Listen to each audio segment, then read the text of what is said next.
Travel Squad podcast. We're four friends that grew up together in the same small town. We followed each other to San Diego, and now we adventure the world together. One passport stamp at a time.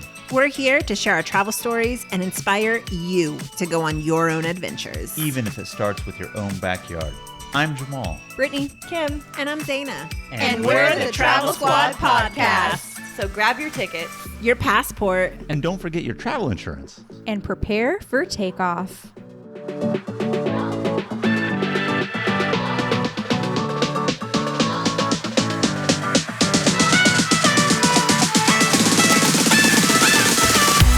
Hello, fellow travelers.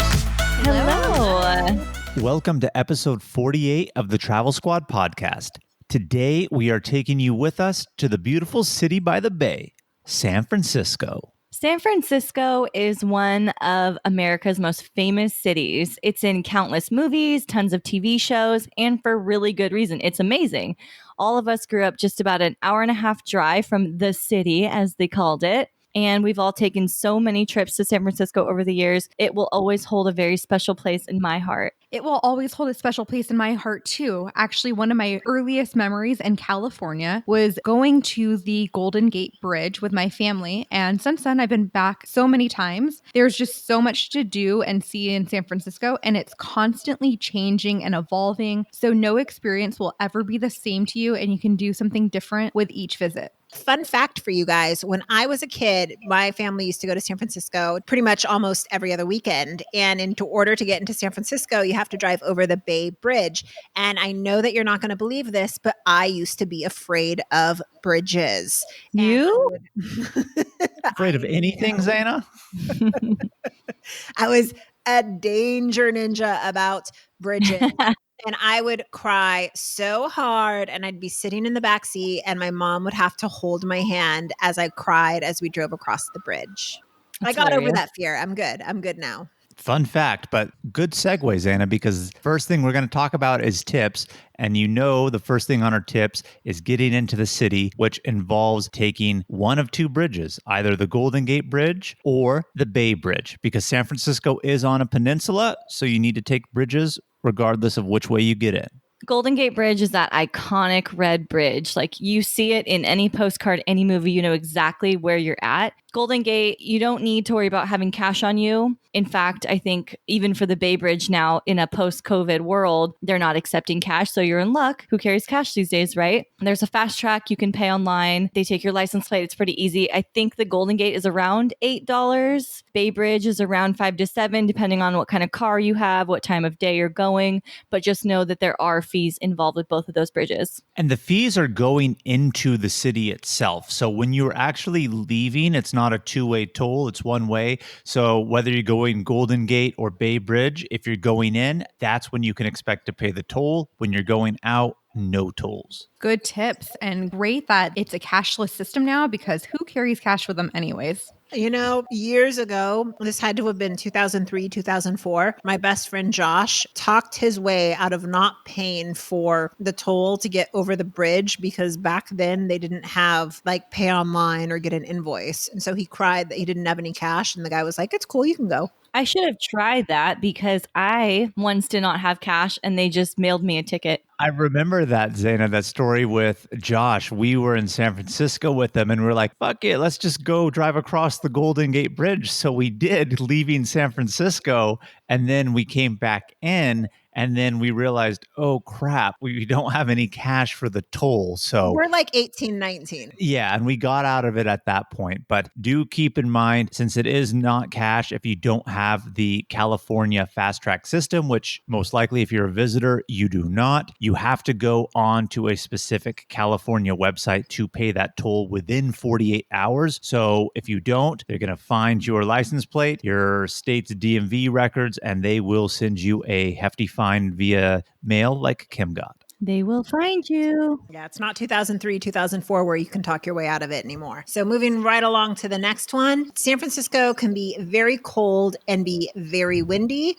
So bring a jacket or a sweater just in case. And if you feel so inclined, gloves. It's cold and windy most of the time there. Yeah, a lot of people think San Francisco, California, nice sunny weather, but it can be quite cold and windy there. And actually, Kim and I went with Kim's grandpa to San Francisco at one point, and we did not bring our sweaters or jackets because we were coming from the Central Valley. It was super hot. And when we got into the city, Kim and I were freezing, and grandpa scolded us and had to buy us sweaters to keep us warm. Are you telling me Brittanie was unprepared? I have never heard this story before. I was 13 years old, Zeina. Calm down. This is how she became the prepared woman she is today. She's like, I learned my lesson when I was 13 and I was never going to repeat that shit again. Exactly. And San Francisco, again, by the bay, by the ocean. So there's always that marine layer. It's known to be foggy, cloudy. Even when the sky's clear and it's sunny, you still have that chill, you still have that wind. So no matter summer, winter, fall, always have a jacket handy because you never know when you're going to need it in San Francisco. It is, however, warm in September and October. People think of summer as being like May and June and July, but actually September and October are the warmest months in San Francisco. I've been out there even once in April when it was like 85 degrees. So it can surprise you sometimes too. It is by the coast. Fun fact, I've actually been to San Francisco walking on the Golden Gate Bridge when it has snowed. That's how cold it was. What? Yes. Wild card. It can happen. Very rare, but do keep that in mind. Point being always unpredictable in San Francisco. But another tip, just something to really keep in mind. San Francisco is along a major fault line in California, which means it is prone to earthquakes. It gets a lot of them. The last major earthquake was in 1906. The other past, most recent notable one was in 89 when the San Francisco Giants were playing the Oakland Athletics. They're across the bay rivals in the World Series. They had another earthquake, and it's notable for the fact that it happened on a World Series game day. But do keep that in mind when you are there, that there may be slight tremors. I will not say you're going to be there during the big one, but slight tremors are always common in San Francisco. I have never felt an earthquake in San Francisco, but it's funny whenever anybody goes there or, a friend that's going, everyone's like, oh, it could be the big one. The big one. It's a big one. I always hear that too, and I'm laughing because that's how everyone phrases it. Yep, the big one. It's overdue. You never know. But the good news is the infrastructure is built a lot differently than it was when the major earthquake of 1906 took place. That is true, Zeina. I guess the city's prepared now. So let's talk about getting around the city. It's a very walkable city. Even though it's very big, you can walk in many, many places. When I was younger, we would just walk the city for hours and hours and hours. Yeah, what's funny, Kim, is you said that the city is big, and San Francisco is a big city in that sense, but it really is on a small plotted area of land, just a tiny little peninsula in Northern California. So there's lots of different areas of the city to be seen, but everything to an extent is in a close proximity. So you can walk from one neighborhood and site to the next, and if something's a little bit farther, you can either take the bus, the Muni, the cable cars that San Francisco is famous for. So there's lots of mass transit opportunities as well within the city to get you from A to B. But walking in San Francisco is just something that has to be done just as well. And I don't know if people know this or not, but San Francisco is very hilly. Oh yeah, you could walk up and down some big hills. Yes. And fun fact, did you guys know that the San Francisco cable car system is the world's last manually operated cable car system? Oh, that's cool. I'm still bummed I haven't actually been on a cable car in all my years of life. Really? Yeah. I did that, the cable car with my mom, my sister, my niece, and we had a great time. And if you don't have a chance to do the cable car, I would also recommend doing like a hop on and hop off tour because that's super fun. And you can always walk between the destinations. And it's just a great way to get a layout of the city. Hop on, hop off tours are always a good idea. And you get that background knowledge that you might not get otherwise. But going to cable cars, yeah, Lisbon, Portugal is the one city in the world that it just felt like San Francisco because it's also very hilly and they have cable cars. So I did ride the cable cars there. And they also have a replica of the Golden Gate Bridge because yeah, the designer built the one there and the one in San Francisco. So it looks the same. Yeah, and the cable cars aren't really meant to take you very far in terms of transportation. They are pretty much primarily to take you up those very, very steep hills so you don't have to do the walking. If you want to get on San Francisco's metro system, it's called BART. That stands for Bay Area Rapid Transit. Now, there's not really that many lines or stops. It's not as comprehensive as what you would find in New York. It's pretty much very few spots, but it takes you from one spot in the city to the next pretty much in a straight line or district. So it's not as vast and as encompassing as New York. So do keep that in mind, but it gets you from one area to the next. And if I'm not mistaken, BART goes underwater too, no? Mm-hmm. Yes, it goes under the bay to get you to the East Bay, to Oakland, to Berkeley, etc. So it does get you across, but in terms of within San Francisco city limits itself, very few lines, pretty much just one straight path throughout the city. So let's talk about what there is to do in San Francisco that makes it so special. We touched upon this first when we were giving tips and going over the Golden Gate Bridge, but the Golden Gate Bridge is San Francisco's most iconic landmark. No trip to the city would be complete without seeing it, visiting it. So we have to talk about Golden Gate Bridge, number one, right off the bat. Mm-hmm. Love it. It's beautiful. So when you're driving into San Francisco, you can always see the Golden Gate Bridge in the distance, and it's so beautiful to see. And once you actually get to it, you can walk or bike across it for free, which I would recommend doing, but that's not where you're going to get the great views. To get really good views of it, you're going to want to cross into Sausalito, which is another town, and get your pictures of the Golden Gate Bridge on the other side. But remember, if you do plan to drive back into San Francisco, there will be a toll fee associated with that. Yeah, and the Golden Gate Bridge is just such a famous landmark for many reasons. At the time of its opening in 1937, it was both the longest and tallest suspension bridge in the world at the time. And so it has a main span of 4,200 feet, or approximately 1,300 meters, pretty close to that, and a total height of 746 feet. So really, really tall. And it's part of California's famous Highway 101, as well as California Highway 1, which is famous for its scenic coastal route. So lots of notoriety with the Golden Gate Bridge. And what makes it even more interesting is it does span and is pretty much the dividing line that separates the San Francisco Bay from the ocean. It runs parallel to that. So literally when you're driving on the bridge, one side is the bay, the next side is the mighty Pacific Ocean. Wow, Mr. Historian, look at you coming in hot with all those facts. You got to come in hot with the facts on the Golden Gate Bridge. I love the Golden Gate Bridge for sure. But you were saying some good spots for it was crossing over to the other city of Sausalito on the other side. But one other spot where you can get really, really good views is in Presidio Park. Now, Presidio Park was originally an area of San Francisco that was fortified by the Spanish when the Spanish controlled California. And it eventually became a U.S. military fort just as well, although it's no longer a military fort, but you can get amazing views of the Golden Gate Bridge from Presidio Park, so that is not to be missed as well. And then to piggyback off of the Golden Gate Bridge, the Golden Gate Park, probably San Francisco's most iconic landmark of the city. It's huge. It's bigger than Central Park in New York City. It's often compared to that. It's over 3 miles east to west and about half a mile north to south. So it's huge, and there's so much stuff in it. It's not just a greenery park. Yeah, you just mentioned how it configures those city blocks and how long it was. So it is in the shape of a long rectangle throughout the entire city.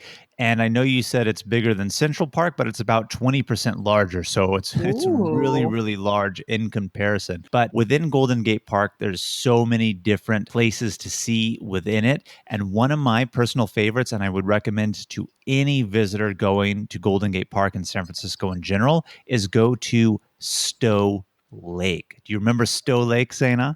I do. We used to get KFC and eat it at the park, which was a treat because my dad did not buy fast food. He cooked. Yeah, so when we were kids and would go to San Francisco, this is where our parents would always take us to have a picnic. We would go to Stowe Lake, get KFC. With KFC? KFC, what's better than some fried chicken in the park, Kim? It is a very odd choice for picnic food. You're hating on my childhood here now, Kim. I had KFC in Stowe Lake, but Brittanie, why don't you tell us a little bit more about it? Because there's lots of other stuff to do there than just picnic. Why don't you tell us about the highlights? So I actually hadn't gone to Stowe Lake until I met Jamal, and he actually took me on a date at Stowe Lake. And we went on a little picnic. And then on the lake itself, you can rent pedal boats, the boats where you're pedaling in the water and going around the lake. So Jamal and I did do that, and they're not too bad for like two people. It's about $30 an hour, which isn't crazy expensive, especially for San Francisco. And there might be an option on Viator to see if you can get it cheaper. And you can also, if you don't want to do the pedal boat, you can bike around Stowe Lake as well. And there's nice waterfalls, and it's just a really nice lake to just get some scenery in. Yeah, and if you don't have your own bike and aren't bringing it to the city, you can rent the bikes there at Stowe Lake. They go for $8 an hour, or you can rent a bike for $32 a day and explore all of San Francisco on a bike, or all of Golden Gate Park on the bike for that matter. Another place in Golden Gate Park that holds a special place in my heart is Hippie Hill. It was super famous in the 60s for the Summer of Love, and famous for its counterculture revolution, which I'm sure our historian can give more information on. But this place, even though it was famous for these things in the 60s and San Francisco's heyday with the hippies, it is very much still what it was then. I've been there a couple of times for 420, where everyone gathers and celebrates marijuana culture. It was much more accepted in San Francisco long before it even became legal in California a few years back. So it's called Hippie Hill, and it fits its name very well. Yeah, and that counterculture revolution that you were talking about, Kim, was basically the mass protests in the 60s for racial justice, as well as protesting the Vietnam War, the political establishment that was prevalent during that time in the United States. So it's famous for that counterculture, and what some people deem as the hippies of the era took place right here in Hippie Hill in Golden Gate Park. But I just want to throw this out there. Even though marijuana is now legal in California, it is still illegal to smoke in the park. However, San Francisco police do not necessarily enforce that policy. The police do turn a blind eye to marijuana usage in the park, even though smoking is illegal in the park. Yeah, and it's just a fun place to hang out. You'll see people sitting on the hills. They'll have their dogs, their kids even. You'll see people playing music. It's a really great place to sit and people watch for a little bit. I love some people watching, and San Francisco is definitely a good place to do it, and no better place than Hippie Hill. Another very famous highlight of Golden Gate Park is going to be the Japanese tea garden. You seem very pleased by that. I am pleased by the Japanese tea garden. One, Japanese tea gardens are awesome, and I had a real appreciation for them after we got back from our trip from Japan. So it made me appreciate the one in San Francisco even more. And I never knew this of my times visiting, but doing some research later on, I discovered that the tea garden in Golden Gate Park is the oldest public Japanese tea garden in the United States, and it was built in the 1890s, so super old. And it's rumored that at these tea gardens it was the introduction of the fortune cookie in America. So the fortune cookie isn't really even like Chinese or anything like that. It supposedly was invented at the Japanese tea garden here. So fun fact. Yeah, but the tea garden is not free to enter, even though it is in the park. There is a fee of $10 to $12 for adults, depending on the season and time of year. And obviously, children are going to be lower prices than that. And you can still actually have tea in the tea house. So, Kim, that's right up your alley. You like to do high tea? Ooh. Tea in the Japanese tea garden at Golden Gate Park. How cute. Yeah. Another highlight of Golden Gate Park is the California Academy of Science, and it's a huge museum. The cost is about $35 to $37, and there's so many different aspects of it. They have a planetarium, and in the planetarium, they have a 75-foot dome that displays one of the most accurate digital universes ever created. So it's super cool to watch. If you haven't gone and seen it, go check it out. They also have have an aquarium, and it's one of the most biologically diverse and interactive aquariums on Earth. They have over 40,000 live animals, and it represents over 900 unique species, and it's just super amazing. So the whole experience, it's like a day trip, and it's so worth the money. I always wanted to do that. I can't wait until I can go back to San Francisco. This is definitely on my to-do list. The California Academy of Science is one of my favorite things to do in San Francisco. We used to go to the planetarium at the Academy all the time when we went on our trips as kids. You remember that, Zeina? I do. And I remember going there when we were in NYSP, which is National Youth Sports Program, which unfortunately has been defunded, but it was for children summer camp. And they took us to San Francisco for that big field trip, as long as you didn't get X amount of strikes on you for misbehaving. Random fact on that one for the NYSP, though. But yeah, very correct. But I was wondering if you were going to throw in the fact that you always remember seeing the albino crocodile, the very rare albino crocodile that is housed at the California Academy of Science. I actually don't remember that, but can you share what the albino crocodile looks like? Albino crocodiles are extremely rare. They have one here at the California Academy, and his name, by the way, is Claude. And I remember seeing him as a child, and he is still there and active. So do check out the albino crocodile. I don't think you'll see any other one in captivity anywhere else in the world. Wow, I didn't know that you even knew his name was Claude. Yeah, Jamal and I took a visit to Claude in like 2009, I think. How old is this Claude fella? I don't know his age, but he's old. I remember seeing him as a child. I'm surprised you don't remember him, Zeina. I don't. And I feel so sad that I don't. So those were some of the highlights in Golden Gate Park. And so now we're going to talk about Fisherman's Wharf. Another iconic tourist attraction of San Francisco. I went here many times with my family. I remember that. One of the biggest places within Fisherman's Wharf is Pier 39. Tons of shops and restaurants for those that like clam chowder. It's really known for their sourdough bread bowls and their clam chowder inside. I don't eat clams, but I hear it's very, very good.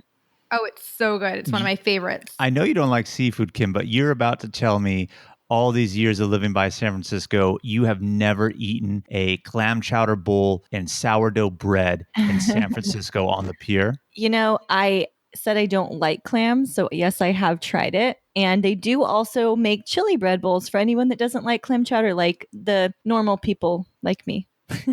I don't know about that. You're the abnormal person on that one. But yeah, Pier 39 is incredibly famous. It has lots of shops, lots of restaurants, but this is also where you're going to find lots of street performers. So they have something at Pier 39 called the Smartwater Stage. They have lots of magicians, comedians, acrobat performers, and they're always on that stage in that area. So you're always going to find live entertainment there as well. But they have so much more stuff. They have an aquarium, virtual 3D ride simulators, and some of their most famous residents, the sea lions. Who wants to pick up and tell us about the sea lions here? No trip to Pier 39 is complete without seeing those damn sea lions. Yeah, I think you can hear them before you can actually see them, right, Zeina? That or smell them. That you can. So at the pier, it's famous for having a pack of sea lions that are residents of the area. I don't know if pack is the official scientific term of what you call a bunch of sea lions, but it's really interesting. They didn't always used to be there. They started arriving in vast numbers in around January of 1990. Shortly after that 1989 earthquake I told you about, the Loma Prieta that took place during the World Series. And they don't know why they arrived, but their numbers started from 10 to 50. And due to plentiful herring supply, which is fish in the area, the available dock space in the marina started protecting the sea lions there. And now they have a wild population that's grown to more than 300, and they are now continuous residents of the area there. So you will always see the sea lions just living on the docks. You know what we haven't talked about yet at Fisherman's Wharf? Ghirardelli Square.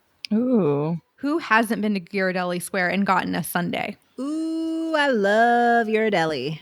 I love Ghirardelli. So Ghirardelli is a famous chocolate and ice cream shop in the area. And I'm sure outside of San Francisco, people see Ghirardelli as a brand throughout the United States, but it originated in San Francisco here. And beyond just the actual ice cream and chocolate shop there, Ghirardelli Square itself houses space for over 40 specialty shops and restaurants. So beyond just getting ice cream, it is its own shopping district within Fisherman's Wharf itself. I wonder if they still give free samples of like a chocolate when you enter. I wondered as well. Maybe we need to go back and find out. I think it's our duty to go and find out. We'll report back to our listeners once we find out. Continuing on with Fisherman's Wharf, though, we want to touch upon Pier 45. So again, just keep in mind, just like with Golden Gate Park, there's lots of things to do within the park itself. Fisherman's Wharf is a district, so we're going over things to do in the area. So there's Pier 39, and there's also Pier 45. And this is a famous pier for housing two old military Navy ships, the USS Pampatino and the SS Jeremiah O'Brien, and they're now actual National Historic Landmarks. And so these ships are now memorials and museums, so they're worthy to check out. And even if you don't go in and do the museum tour, they're definitely cool to see the old military ships. So one of the places you can visit off of the coast of San Francisco and you can see from Fisherman's Wharf is Alcatraz. And Alcatraz is super famous. Have you guys been?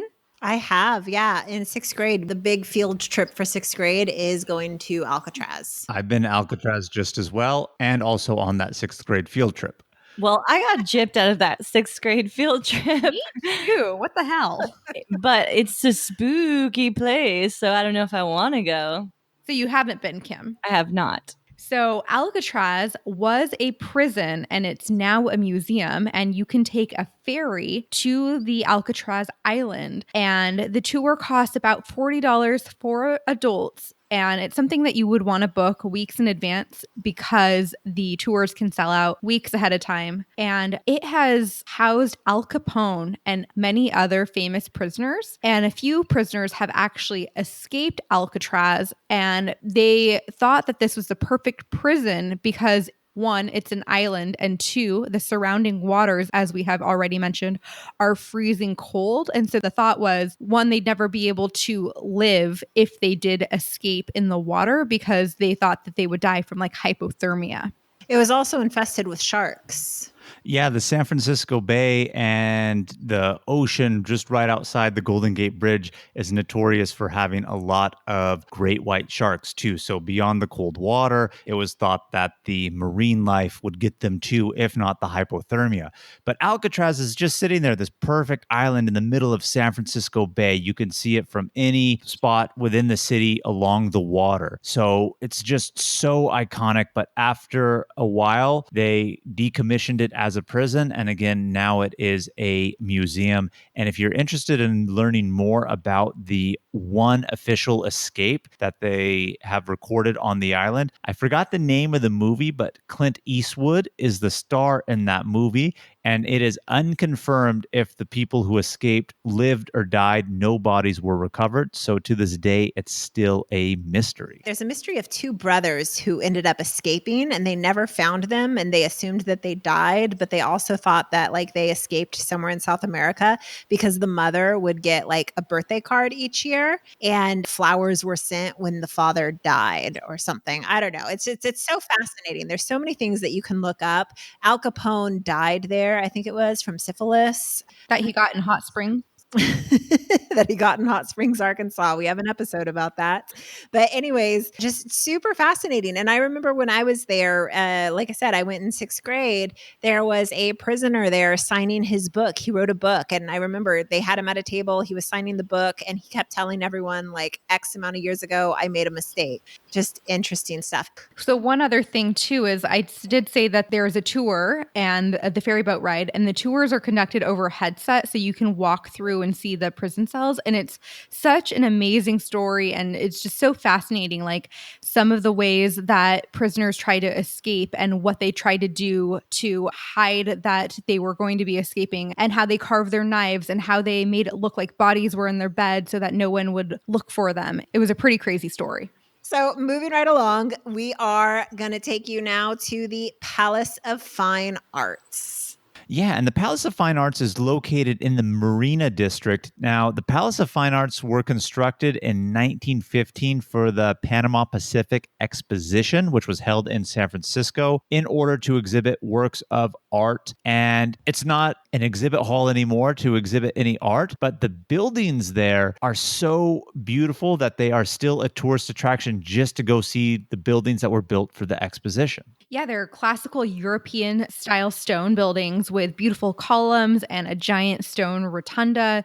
So definitely check it out. And lots of movies have been filmed in this location. For all of those Star Wars fans, they had some of the sets designed after the architecture at the palace. Yeah, so they obviously didn't film any scenes of Star Wars at the palace, but some of the cities in the Star Wars universe were designed after the structures at the Palace of Fine Arts. Moving along, we're going to take you next to the Exploratorium.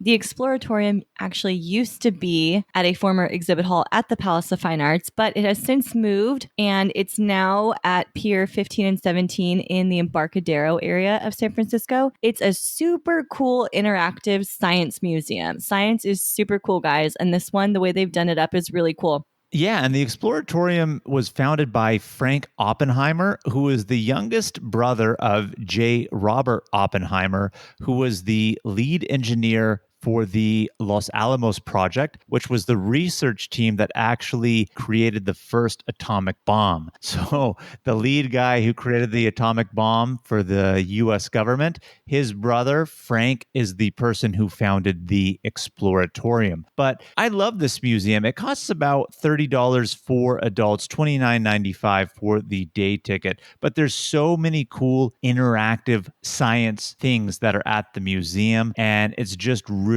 amazing to see and experience. So if there's anything that you do in San Francisco, I hope you do the Exploratorium. I also grew up there, going there almost every other weekend. It's super fun and it is not to be missed. Another San Francisco attraction is the Koit Tower. It's super old, built in 1933, 210 feet tall. For everyone not in the US, that's 64 meters. It has a top viewing deck, 360-degree views of the city and the bay. It's super pretty. You know, we love to go up on top of buildings and have these amazing views. It's really pretty. Definitely worth the trip up. If you're wondering what neighborhood it's in the Telegraph Hill neighborhood. And that's actually a cool thing about San Francisco is it's separated into all these different little neighborhoods, even though it's not too far apart, easy to get to each one. They're their own little neighborhood. So this is Telegraph Hill.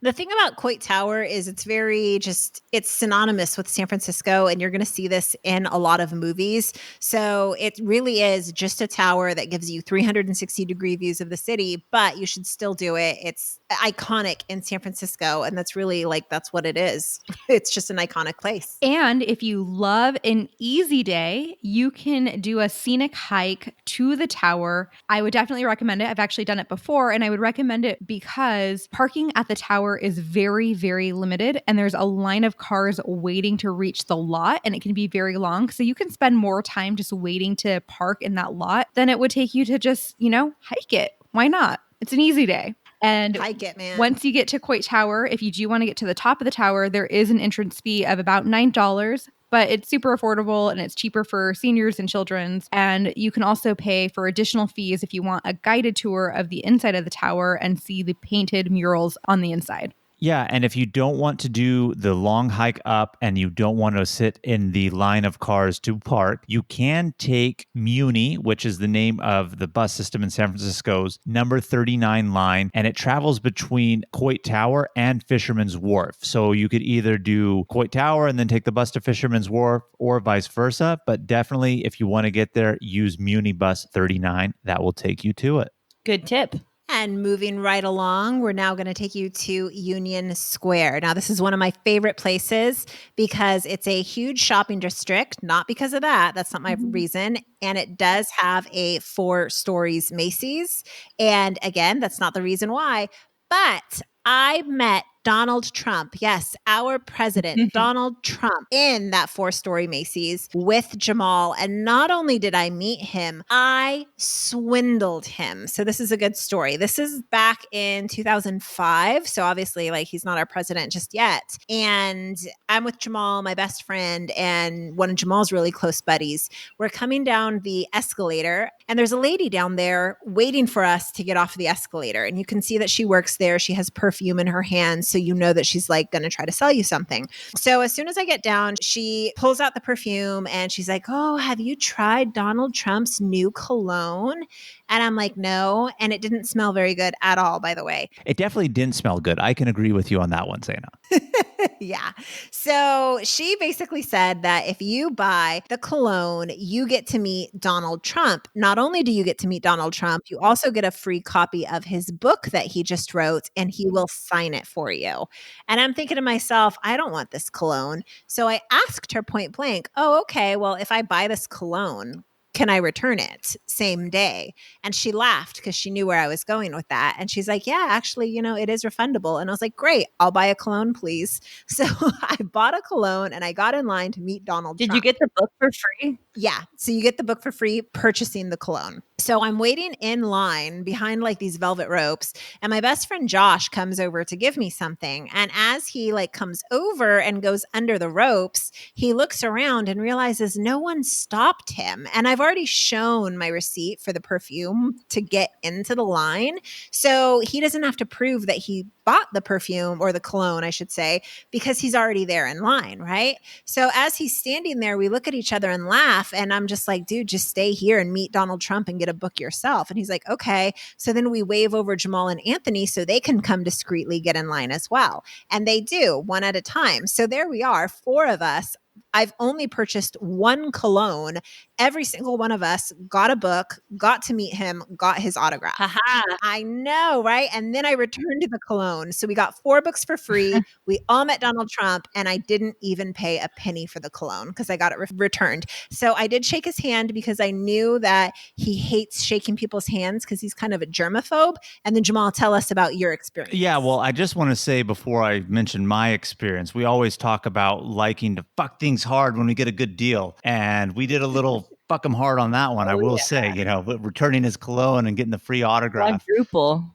Yeah, quadruple fuck him hard, I guess, on that one.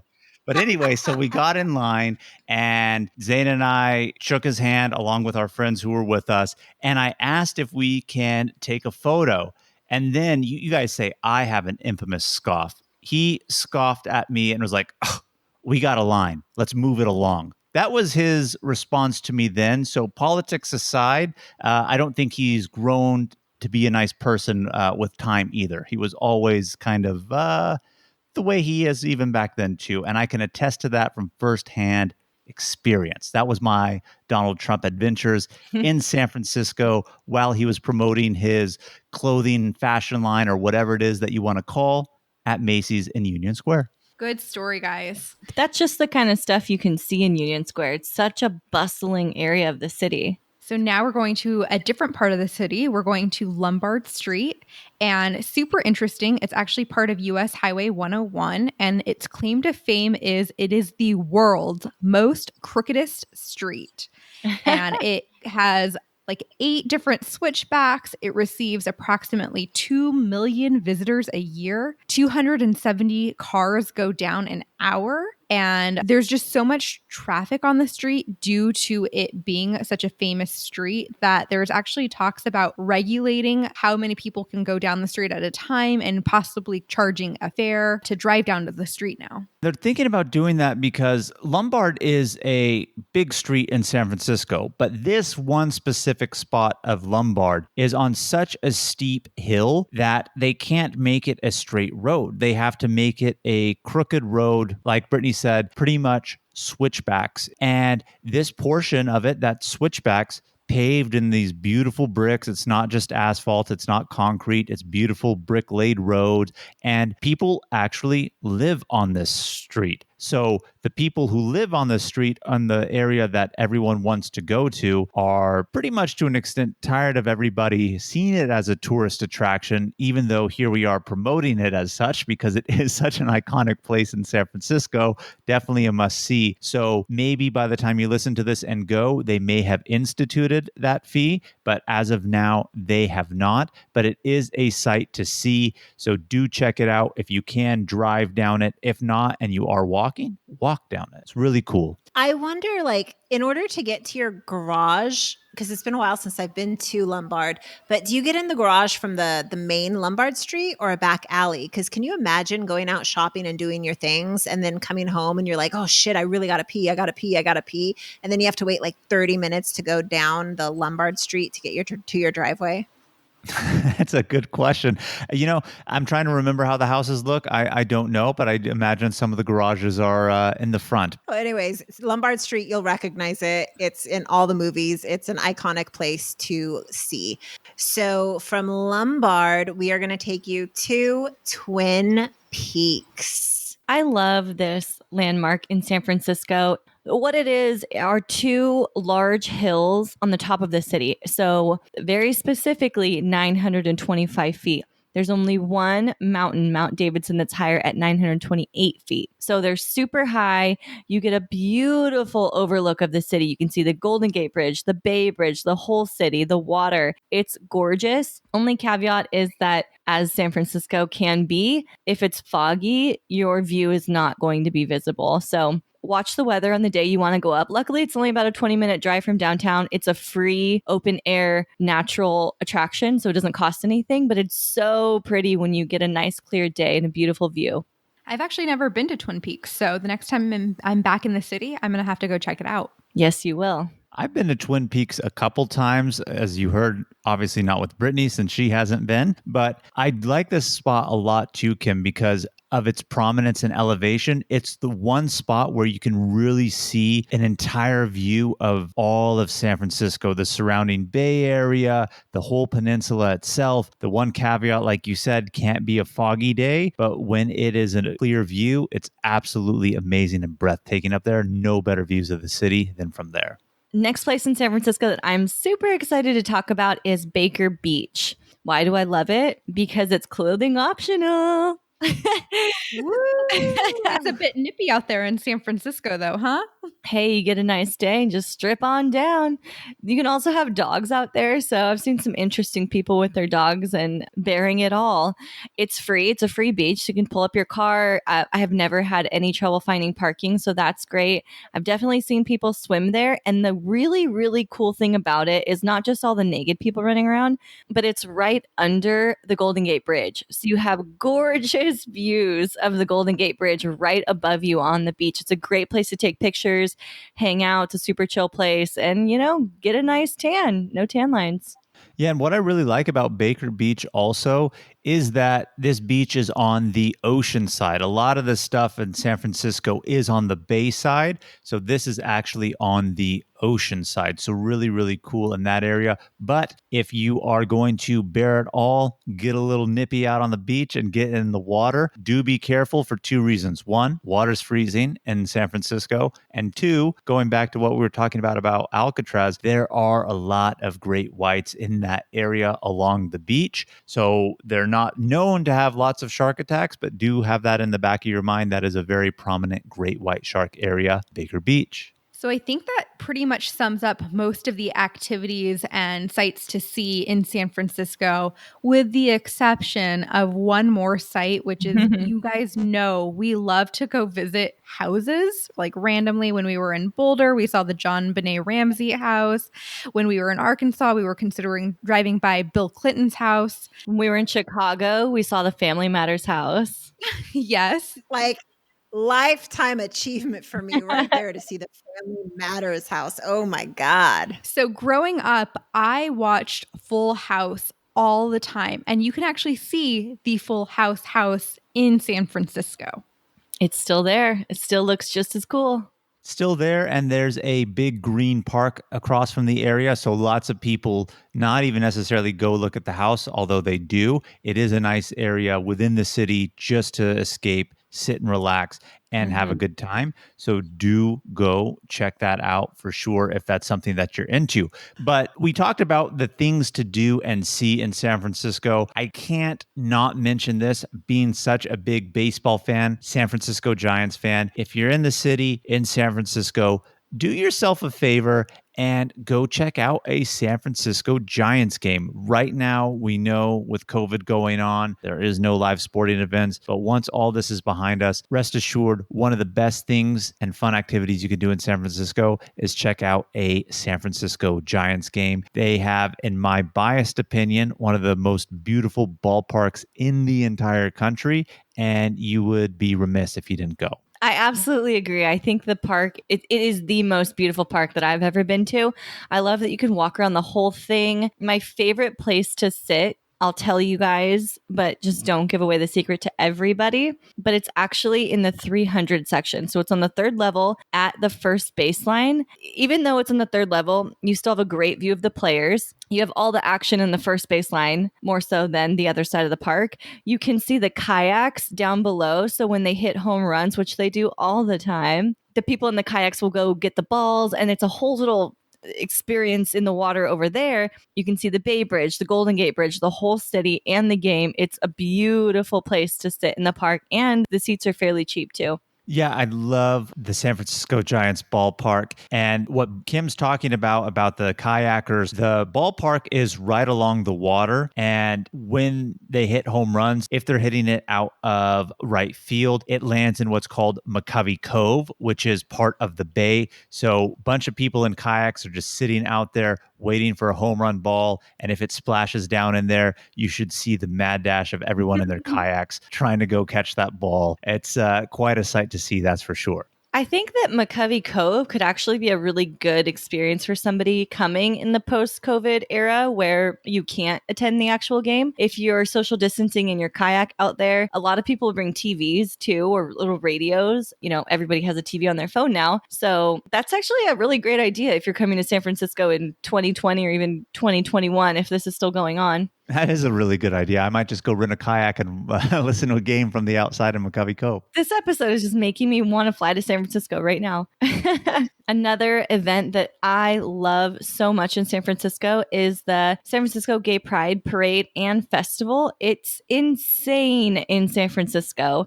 It's a whole weekend long event. On Sunday, there's a parade, and then they close down the streets and the parades turn into musical stages, and it's just a huge festival. It's so much fun. It's free. Everyone there is so nice. It's honestly like one of the craziest parties in San Francisco. Super fun. It is fun. It is wild. I've been to, I don't know if it's several or just one. I can't remember, but I know that I've been to it. And what I remember also is they have like so many porta potties, and the porta potties are so gross. When are they not gross? That is true. That is true. But Pride Parade and Festival is not to be missed. It is a wild time. It is a great time. Like Kim said, people are so friendly. People are walking around naked sometimes too. Like it is just, yes. I remember one year, I think it was my first year ever going to any Pride festival, and it was the San Francisco Pride. And my friends and I was with two other girls, and we made friends with these people who had pasties that they were giving out. So what do? We take our shirts off, we put pasties on, we're walking around Pride. And everybody that we would pass, because there's a lot of tourists in San Francisco, everybody would say, "Can we take a picture with you guys?" So the three of us were like the star of the Gay Pride Festival. And we have a lot of random photos out there with strangers. Is that going on our story post? You know, if I had the picture, I would do it, but they're all on other people's phones or cameras. Damn. One day we might find them. So if any of our listeners happen to be at that same Pride Kim was at and you took a photo, send it in to us so that we can post it on our stories for everyone else to enjoy too. What year was this, Kim? It was probably 2008 or 2009. There we have it. If you went to Pride in 2008 or 2009. With three topless pasties girls, let us know. Another wild event, and this is the last event we're going to talk about in San Francisco, is the Bay to Breakers race. And Kim and I actually went and did this race when we were 12 years old with my mom. And it's an annual foot race in San Francisco, typically on the third Sunday of May. And a lot of people wear costumes, or if they don't wear a costume, they choose to wear no costume at all and run the race nude. That is so San Francisco. Yes, and the complete course is 7.46 miles long. So when myself, Kim, and my mom, as well as my mom's friends went, my mom had never been before. She had no idea what to expect. So we're on the sidelines watching people race, and people are coming down in their costumes. And then we see our first nude guy, and Kim and I are 12 years old. And my mom's like, cover your eyes, don't look, don't look. And then they just keep coming, like nude person after nude person. So Kim and I started keeping track of how many nude men and how many nude women completed the race. It was in the hundreds. I was going to say, do you remember the total? It was hundreds of men and I think 2 women. Super fun event, though.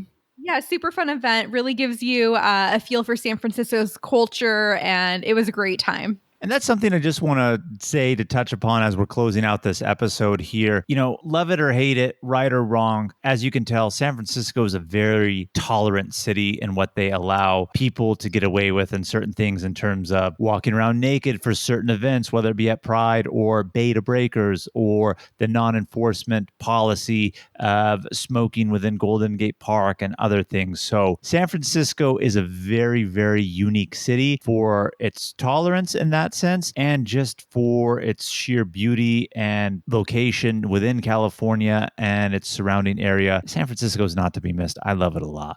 Did any of you ladies have any other final thoughts? Just want to say that the many, many times I've been to San Francisco, I've never felt unsafe. Even walking around 4 a.m, I've never felt unsafe. So yes, it is a city, and you have those city situations that you'll find in every city. Very, very safe. I just want to say that, Jamal, you talking about Claude, the albino alligator, piqued my interest. So I had to Google him as we were recording. And according to Wikipedia, he was hatched on September 15th, 1995, making him 24 years old.